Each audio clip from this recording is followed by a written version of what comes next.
கடைசியாக பேசின பதிவில் இறந்து போகிறவங்க போயிடுவாங்க, ஆனால் இருக்கிறவங்களுக்கு தான் வலி அதிகம்னு சொல்லியிருந்தேன். இங்கே ஒருத்தர் இருக்காரு, தன்னோட மனைவியோட பிரிவு தாங்காமல் பல தடவை இறந்து போக முயற்சி பண்ணுறாரு. என்ன ஆச்சு அப்படிங்கிறது தான் கதை. எ மேன் கால்டோ ஃபெட்ரிக் பேக்மேன் ரொம்ப சின்ன வயசுலேயே அம்மா அப்பாவை இழந்து தனக்குன்னு ஒரு குடும்பம் உருவாகிறதுக்குள்ளேயே தனியாகிறாரு. நிறைய கசப்பான அனுபவத்தால் அவர் மனுஷங்களை நம்புறதே நிறுத்தியிருப்பார். யார்கிட்டையும் பேச மாட்டார். தன்னோட எல்லா வேலைகளையும் அவரே பார்த்துப்பார். கார் ரிப்பேர் பண்ணுறது, எலக்ட்ரிக்கல் ஒர்க், இன்ஃபேக்ட் வீடு கட்டுறது வர அவரே பார்த்துப்பாரு. ரொம்ப எல்லார்கிட்டையும் கடுமையாக நடந்துப்பார். அவர் வாழ்க்கையில் நடந்த ஒரே அழகான விஷயம் அவரோட காதல் மனைவி சோனியா. பார்த்த உடனே பிடிச்சி போயிடுது. அந்த பொண்ணுக்கும் இவர் ரொம்ப பிடிச்சி போயிடுது. காரணமே கிடையாது. அவள் பேசிட்டே இருப்பா, இவர் கேட்டே இருப்பார். கல்யாணம் பண்ணிக்கிறாங்க.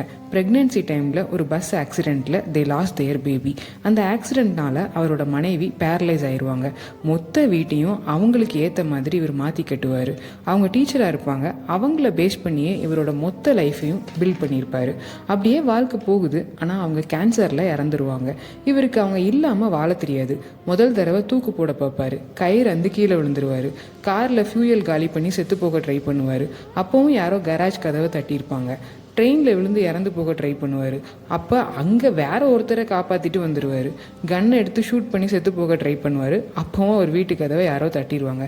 இப்படி மல்டிபிள் டைம்ஸ் நடக்கும். நகைச்சுவையாக இருந்தால் கூட நம்ம வந்த பர்பஸ் முடியாமல் நம்மளால் எங்கேயும் போக முடியாதுங்கிறது தான் உண்மை. இப்படி ஒவ்வொரு தடவை அவரோட மரணம் தள்ளி போகும்போதும் அவர் யாருக்காகவோ ஒரு நல்லது பண்ணியிருப்பார். அவருக்கான மனிதர்களை அவர் உருவாக்கியிருப்பார். கடைசியாக அவர் இருந்தாரா இல்லை அவரோட காதல் மனைவியோட போனாரா அப்படின்றது தான் கதை.